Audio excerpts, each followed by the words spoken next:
ময়ূক গ্রেপ্তার হওয়ার পর বনলতার ঠাম্মি লাজুর সামনে হাত জোড় করে দাঁড়াল। কিন্তু কেন? ময়ূক গ্রেপ্তার হওয়ার পর বাড়ির পরিবেশ যেন এক অদ্ভুত নীরবতায় ঢেকে গেল। সবাই স্বস্তি পেলেও ভেতরে ভেতরে অনেক প্রশ্ন আর অজানা ভয় ঘুরপাক খাচ্ছিল। লাজু সেদিন রাতে নিজের ঘরে বসে বই খাতা খুলে পড়তে চেষ্টা করছিল, কিন্তু মনটা কিছুতেই পড়ায় বসছিল না। বারবার মনে পড়ছিল দিনের সেই সব ঘটনা, ঠাম্মির আমাচাওয়া, বনলতার কান্না আর অনুভবের উদ্বিগ্ন চোখ। রাত একটু গভীর হতেই অনুভব দরজায় নক করে ধীরে ধীরে ঘরে ঢোকে। লাজু অবাক হয়ে তাকিয়ে বলে, তুমি এত রাতে এখানে? অনুভব একটু চুপ করে দাঁড়িয়ে থেকে বলে, আমি শুধু দেখতে এলাম তুমি ঠিক আছো কিনা। আজকে সারাদিন অনেক কিছু হয়ে গেছে, তোমাকে খুব ক্লান্ত লাগছে। লাজু হালকা হেসে বলে, আমি ঠিক আছি, তুমি এত চিন্তা করো না অনুভব। কিন্তু অনুভব বুঝতে পারে লাজুর চোখের ভেতরে এখনও একটা চাপা দুশ্চিন্তা লুকিয়ে আছে। অনুভব ধীরে বলে, একটা কথা বলো লাজু, তুমি কি সত্যি সবকিছু ঠিক করে ফেলেছ? ময়ূক এখন জেলে আছে ঠিক, কিন্তু তার পেছনে আর কেউ আছে কিনা তুমি কি নিশ্চিত? লাজু কিছুক্ষণ চুপ করে থাকে, যেন ভাবছে। তারপর বলে, আমি পুরোপুরি নিশ্চিত নই, তবে আমার মনে হয় বিষয়টা এখানেই শেষ নয়। ময়ূক শুধু একটা পুতুল ছিল, তার পেছনে কেউ একজন ছিল যে তাকে সবকিছু করতে বলত। অনুভব অবাক হয়ে বলে, তুমি এতদিন এসব কথা আমাকে বলনি কেন? লাজু একটু নিচু স্বরে বলে, কারণ আমি নিশ্চিত না হয়ে কাউকে সন্দেহ করতে চাইনি। পরের দিন সকালে আবার বাড়িতে নতুন উত্তেজনা শুরু হয়, কারণ সংবাদপত্রের পর এবার টেলিভিশনের সাংবাদিকরাও লাজুর সাক্ষাৎকার নিতে আসতে চায়। ঠাম্মি প্রথমে একটু ভয় পেয়ে যায়, কিন্তু অনু আর অনুভব তাকে বোঝায় যে এতে ভয়ের কিচ্ছু নেই, বরং লাজুর সাহসের গল্প সবাই জানবে। ঠিক সেই সময় বনলতা ধীরে ধীরে লাজুর ঘরে এসে দাঁড়ায়। তার চোখে আবারও দুশ্চিন্তা। লাজু তাকে দেখে বলে, কি হয়েছে বনলতা দিবি, তুমি এত চিন্তিত কেন? বনলতা ধীরে বলে, লাজু, আমার খুব ভয় করছে। ময়ূক জেলে আছে ঠিক, কিন্তু সে যদি বেরিয়ে আসে, আবার যদি আমাকে ব্ল্যাকমেল করার চেষ্টা করে, তখন কি হবে? লাজু শান্ত গলায় বলে, তুমি একদম ভয় পেও না, আমি আছি। আর এবার শুধু আমি না, পুলিশও পুরো ব্যাপারটা জানে। কেউ তোমাকে আর কষ্ট দিতে পারবে না। কিন্তু ঠিক সেই সময় লাজুর ফোনে একটি অচেনা নম্বর থেকে কল আসে। লাজু ফোনটা ধরতেই ওপাশ থেকে খুব ঠান্ডা একটা কণ্ঠ শোনা যায়। তুমি কি ভাবছ ময়ূক ধরা পড়েছে মানেই সব শেষ হয়ে গেছে? তোমার ভুল হচ্ছে মেয়েটা। কথাটা শুনেই লাজুর শরীর কেঁপে ওঠে। সে বলে, তুমি কে?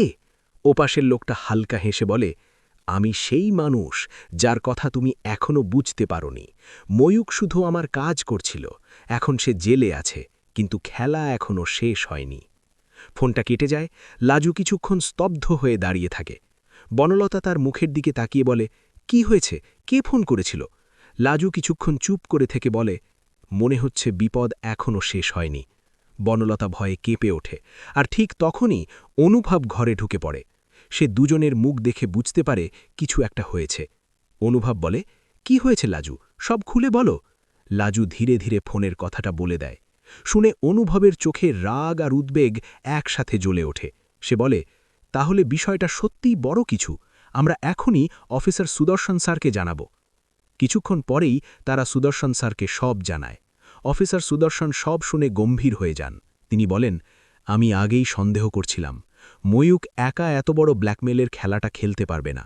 নিশ্চয়ই এর পেছনে আরও কেউ আছে। এখন থেকে তোমাদের খুব সাবধানে থাকতে হবে। বাড়ির সবাই ধীরে ধীরে বিষয়টা জানতে পারে, আর আবার নতুন করে উদ্বেগ শুরু হয়।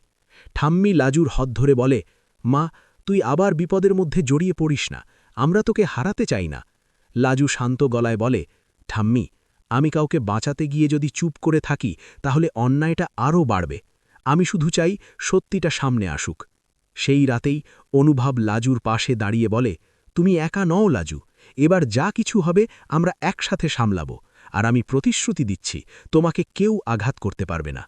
লাজু অনুভবের দিকে তাকিয়ে হালকা হাসে, কিন্তু তার মন জানে সামনে আরও বড় ঝড় অপেক্ষা করছে। আর ঠিক সেই সময় শহরের অন্য প্রান্তে এক অন্ধকার ঘরে একজন লোক খবরের কাগজে লাজুর ছবি দেখে ঠান্ডা হাসি হাসে। সে ধীরে বলে, লাজবন্তী, তুমি খুব সাহসী মেয়ে, কিন্তু তুমি বুঝতে পারোনি তুমি কাদের বিরুদ্ধে লড়াই শুরু করেছ। এবার খেলা সত্যিই শুরু হবে। এরপর কি লাজু সেই রহস্যময় মানুষটাকে খুঁজে বের করতে পারবে? অনুভব কি সত্যিই তাকে সব বিপদ থেকে রক্ষা করতে পারবে? আর বনলতার অতীতের সেই অন্ধকার রহস্য কি আবার সামনে চলে আসবে? সেই প্রশ্নের উত্তর লুকিয়ে আছে পরের ঘটনার মধ্যে, যেখানে সত্য আর বিপদের লড়াই আরও ভয়ঙ্কর হয়ে উঠবে। পরের দিন সকালটা যেন অন্য দিনের মতো স্বাভাবিক ছিল না। বাড়ির সবাই বুঝতে পারছিল যে কিছু একটা অদ্ভুত ঘটতে চলেছে। লাজু সারা রাত ঠিকমতো ঘুমাতে পারেনি। সেই অচেনা ফোন কলটা বারবার তার মাথার মধ্যে ঘুরছিল। কে হতে পারে সেই মানুষটা? কেন সে ময়ূককে ব্যবহার করছিল? আর কেনই বা এখনও লাজুকে ভয় দেখাচ্ছে? সকালে নাস্তার টেবিলে সবাই বসেছিল, কিন্তু কারো মুখে তেমন কথা নেই। ঠাম্মি মাঝে মাঝে লাজুর দিকে তাকাচ্ছিল, যেন কিছু বলতে চায়, আবার থেমে যাচ্ছে। বনলতাও চুপচাপ বসে আছে, তার চোখে এখনও একটা ভয়ের ছাপ স্পষ্ট। অনুভব সবকিছু লক্ষ্য করছিল। হঠাৎ অনুভব বলে ওঠে, লাজু, তুমি আজকে কোথাও একা বেরোবে না। আমরা সবাই খুব সাবধানে থাকব। যতদিন না ওই লোকটার পরিচয় জানা যাচ্ছে, ততদিন ঝুঁকি নেওয়া ঠিক হবে না। লাজু একটু হেসে বলে, তুমি এত চিন্তা করো না অনুভব, আমি ঠিক আছি। আর সবসময় ভয় পেলে তো সত্যিটা কখনো সামনে আসবে না। ঠিক তখনই আবার লাজুর ফোনে একটি মেসেজ আসে, অচেনা নম্বর থেকে। লেখা থাকে, যদি সত্যিই সাহস থাকে তাহলে আজ বিকেল 5টায় পুরনো রেলওয়ে গুদামের সামনে এসো। সেখানে এলে সব সত্যি জানতে পারবে। মেসেজটা পড়ে লাজুর বুকের ভিতরটা ধক করে ওঠে। অনুভব জিজ্ঞেস করে, কি হয়েছে? লাজু একটি ইতস্তত করে, তারপর মেসেজটা দেখায়। অনুভব পড়ে, খুব রেগে যায় সে। বলে, এটা স্পষ্ট একটা ফাঁদ, তুমি কোথাও যাবে না, আমি এক্ষুনি পুলিশকে জানাচ্ছি। কিন্তু লাজু বলে, না অনুভব, এটা হয়তো আমাদের সুযোগ। যে মানুষটা এতদিন লুকিয়েছিল সে নিজেই সামনে আসতে চাইছে। যদি আজ না যাই তাহলে হয়তো সে আবার অদৃশ্য হয়ে যাবে। অনুভব কিছুক্ষণ চুপ করে থাকে, তারপর বলে, ঠিক আছে, তুমি একা যাবে না। আমি আর অফিসার সুদর্শন স্যারও থাকব। আমরা দূর থেকে নজর রাখব। বিকেল গড়িয়ে আসতেই আকাশে অদ্ভুত একটা মেঘলা আবহাওয়া তৈরি হয়, যেন প্রকৃতিও বুঝতে পারছে আজকে কিছু একটা ঘটতে চলেছে। লাজু নির্ধারিত সময়ে পুরনো রেলওয়ে গুদামের কাছে পৌঁছায়। জায়গাটা খুব নির্জন, চারপাশে ভাঙা দেওয়াল আর পুরনো লোহার দরজা।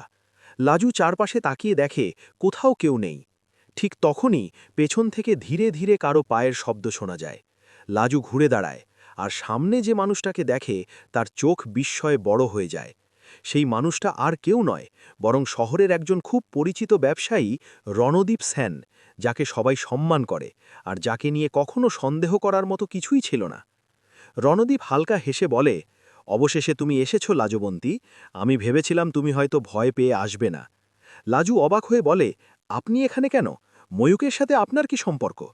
রণদীপ ঠান্ডা গলায় বলে, ময়ূক শুধু আমার একজন লোক ছিল। আমি তাকে ব্যবহার করতাম কিছু তথ্য জোগাড় করার জন্য, আর মাঝে মাঝে কিছু মানুষকে চাপে রাখার জন্য।